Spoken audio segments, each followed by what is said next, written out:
What if all the water in California's biggest reservoir just disappeared? Imagine it. Over 4.5 million acre-feet of water gone, and in its place, a secret world swallowed by progress, a landscape nobody's seen for almost 100 years. This isn't some crazy made-up scenario, guys. For Shasta Lake, insane droughts literally peel back time, exposing a past everyone thought was lost forever. And what they're finding is absolutely mind-blowing. Shasta Lake, this absolute stunner up in Northern California, is so much more than just a vital water supply or a cool spot to chill. Underneath that sparkly surface lies a whole submerged history. We're talking communities and lifestyles completely wiped out when the massive Shasta Dam went up in the 1940s. When those waters drop, they don't just show you dry dirt. They reveal ghost towns, forgotten roads and bridges, and relics that whisper stories of a time long gone. We're about to dive into this uncovered world, where entire towns, an opera house, and even a World War II veteran have reappeared from their watery graves. Get ready. Before Shasta Lake even existed, this area was a super lively network of towns, homesteads, and Native American lands, all tucked into these beautiful valleys of the Sacramento, Pitt, and McCloud rivers. The biggest of these now underwater places was Kennett, and Kennett wasn't some tiny, boring village. It was a bustling hub for its time, the heart of a booming copper mining industry back in the early 1900s. Just picture it, a town buzzing with life, with an insane 40 saloons for all those hard-working miners. It had tons of stores, a big hotel for travelers, its own hospital, and a schoolhouse packed with kids playing. Amazingly, Kennett even had its own opera house, a legit cultural hotspot in what was, back then, a pretty rugged, frontier-style place. The town's success was all connected to the Southern Pacific Railroad, which ran right through it, linking Kennett to the rest of the world and hauling out all that valuable copper. But Kennett wasn't alone. Other communities like Baird, Copper City, Elmore, Eder, Morley, Pitt, and Winthrop, each with its own unique vibe and stories, were also all over the landscape. And for generations, the Wintu people had called this region home. Their villages and sacred sites were super connected to these rivers and mountains. Their entire way of life, too, was about to be completely obliterated by the rising waters. The decision to build Shasta Dam, this gigantic engineering project meant to supply crucial water and hydroelectric power, meant game over for these communities. As the 1930s rolled into the 1940s, the federal government started buying up land. Most people sold their properties, probably with a super heavy heart, and moved on to start new lives somewhere else. A few, though, held out, watching as the waters of the brand new Shasta Lake began their slow, unstoppable creep, eventually swallowing their homes, their businesses, and all their history under hundreds of feet of water. Kennett, for example, now sits in one of the deepest parts of the lake, under as much as 400 feet of water when the reservoir is full. Can you even imagine? Now, drained might sound a little extreme, like someone just pulled a giant plug from the bottom of the lake. What really happens is that these recurring severe droughts force Shasta Lake to reveal its hidden past. When California faces these crazy water shortages, the lake's shoreline shrinks dramatically, sometimes by dozens, even hundreds of feet. It's during these insane times that the water pulls back like a curtain, revealing a stark, changed landscape and the ghosts of what used to be. Imagine standing on the exposed lake bed, the ground cracked like crazy under your feet. Where water once sparkled, you now see the skeletal remains of a forgotten world. The first things to usually poke through are the old roads, their paths still kind of visible, winding towards where towns once stood. Then, the foundations of homes and buildings start to appear, stone and concrete outlines of places that once held families, businesses, and dreams. These are the actual footprints of communities that had to make way for what we call progress. It's wild. Old bridges, which once crossed rivers that are now part of the lake bed, emerge with their sturdy structures surprisingly intact. a real testament to the builders of their day. Train trestles and tunnels, once super-important pathways for the pre-lake era, reappear, hinting at the busy transportation networks that linked these otherwise isolated towns.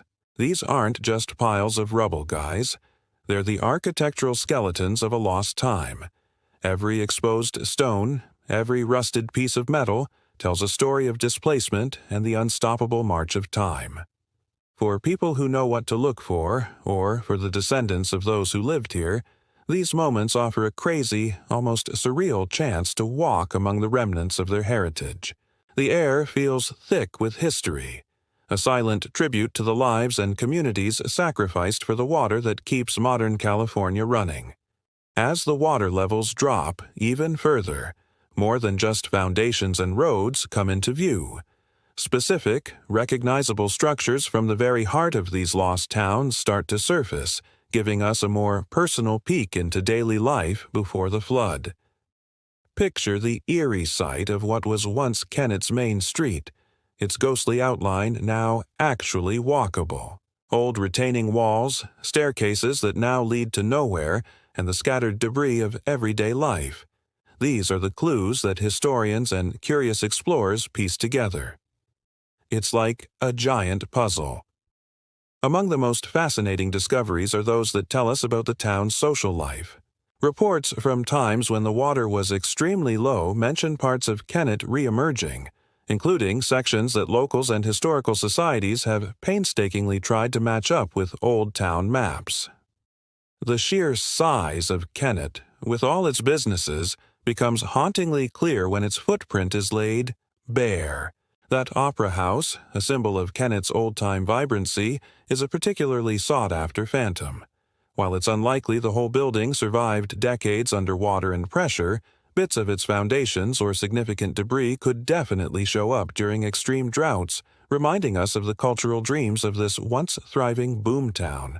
Beyond the big structures, smaller, more personal items sometimes turn up. These are the things that really connect us to the people who lived here.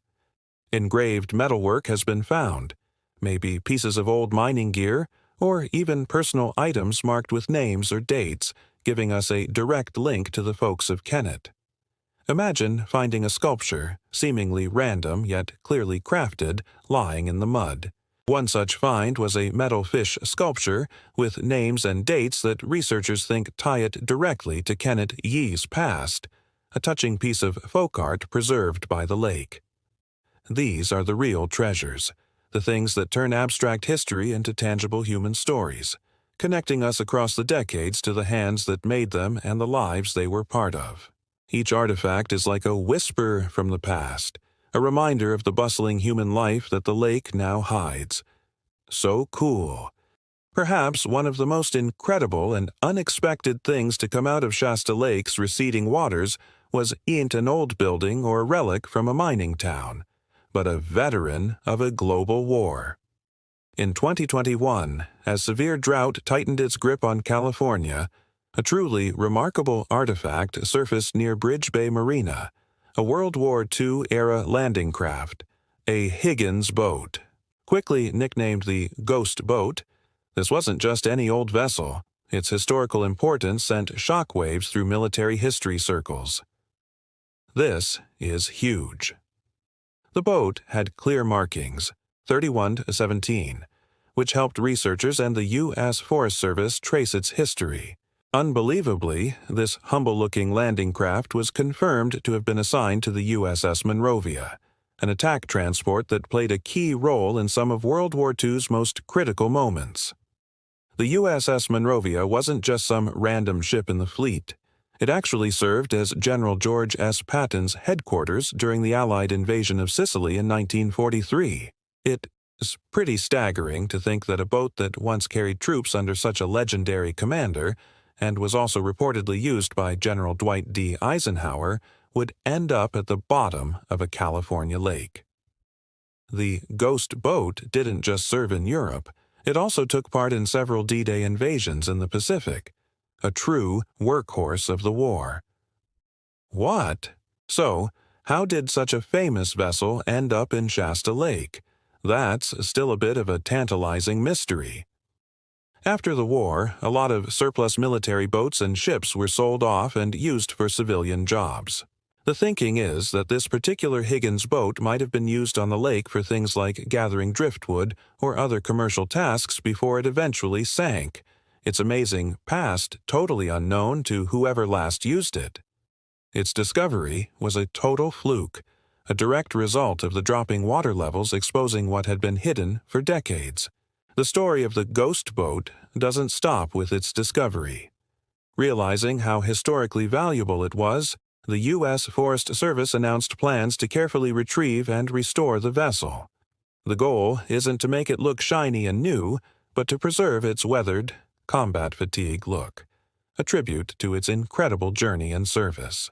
It's set to be displayed at a museum in Nebraska, allowing future generations to see this tangible piece of World War II history, a warrior unexpectedly brought back to life from the depths of Shasta Lake. That's epic. Beyond Kennett's foundations and the incredible ghost boat, Shasta Lake keeps giving up other secrets during low water periods. These finds might not all have the worldwide historical splash of a UEQ landing craft, but they add more rich layers to the story of the region's submerged past. The lakebed essentially becomes an archaeological site, though a pretty unconventional one, only accessible when nature says, go. Mysterious sunken boats besides the Higgins craft have also been spotted. Some are probably leftovers from the early days of recreation on the lake, or maybe forgotten workboats used for logging or other local industries that were around before, or alongside the reservoir's main jobs. Each one has a story, though many remain unidentified, their origins lost to time, fueling local curiosity and the occasional bit of historical detective work. These silent wrecks, covered in decades of sediment, speak of business, leisure, and maybe even some bad luck on the waters of Shasta. Super mysterious. As we mentioned earlier, the reemergence of old transportation routes is a common and pretty striking sight. Entire stretches of old roads, sometimes with crumbling asphalt or packed earth surfaces still visible, reappear.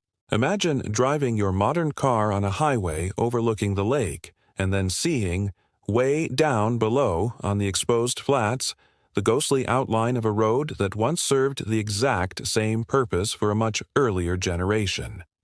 Stone bridges, their arches still looking strong, stand alone in the dry lake bed, poignant monuments to forgotten routes. Tunnels, once dug through hillsides for trains or cars, reappear as dark, gaping mouths. Their rail lines or road surfaces are long gone, but their impressive construction is still obvious. These aren't just quaint old things. They're a direct, physical link to the pre-lake era. They let history buffs and curious visitors literally walk the paths of those who came before, tracing the arteries of a landscape that has been dramatically changed. These periodic unveilings are a powerful reminder of the communities and the infrastructure that were sacrificed for California's water security and power. They're not just interesting objects, they're pieces of a puzzle, helping us reconstruct the human geography of a region that went through a massive transformation. This hidden world beneath Shasta Lake is a crazy reminder of how much history can be submerged, literally, by progress and time. If you find these stories of lost worlds and rediscovered history as insane as we do, smash that subscribe button and ring that notification bell. That way, you won't miss our next exploration into the forgotten corners of our past. You don't want to miss it. The draining of Shasta Lake, whether it's the partial kind caused by drought, or if we imagine the whole thing empty, does more than just reveal old structures and artifacts. It makes us face the past and the choices that shaped our present. When Kennett's foundations reappear, or when something as surprising as the ghost boat surfaces, these are powerful, real reminders of lives and histories that were deliberately flooded. These moments peel back the familiar surface, that huge expanse of water we see today, and show us the bones of what was there before. It's seriously deep when you think about it. There's a huge thought here about the power of nature, not just in creating the landscape, but in its cyclical ability to show us what human engineering has tried to cover up. Droughts, while definitely challenging and often devastating, become this sort of unlikely archaeologist, painstakingly uncovering layers of history. They remind us that the landscape isn't static. It's alive, always changing, and sometimes those changes bring the past surging right back into our minds. Wild, right? These discoveries also say a lot about how resilient memory is, and how much we humans want to connect with our heritage. The stories of the displaced communities, the Wintu people whose ancestral lands were flooded, and the miners of Kennet, they all feel much more immediate when their physical remnants reappear. It makes you ask questions. What do we value? What do we sacrifice for progress? And how do we remember and honor the past? Kennet's Opera House, once a symbol of a community's cultural life, now silent beneath the waves, becomes a really powerful metaphor for everything that was lost. The artifacts found, from personal bits and pieces to major military hardware, bridge the gap between then and now. They let us touch, maybe metaphorically or even literally, a piece of that lost world.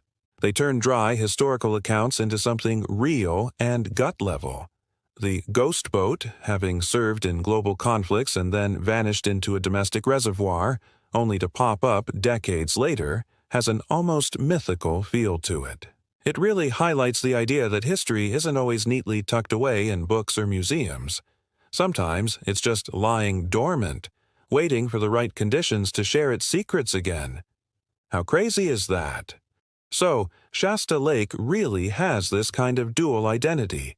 It's a vital modern resource, a hub for recreation, and at the same time, it's a huge underwater museum holding the ghosts of California's pioneer and mining past, alongside even older indigenous histories. The periodic uncovering of its submerged world, driven by the harsh realities of drought, gives us a rare and fascinating window into a forgotten time. From the sprawling footprint of Kennet, the largest of the drowned towns with its dreams of an opera house, to the astonishing resurrection of a battle-hardened Wabuyuhituas landing craft, every discovery deepens our understanding of the region's complex story. This lost world beneath the waves is a powerful testament to the passage of time, the transformative power of human actions, and the amazing ability of the past to resurface often when we least expect it, reminding us of the foundations our present is built on. The secrets of Shasta Lake are not all told. With every significant drop in its water level, the lake whispers a little more of its submerged truth. Unbelievable.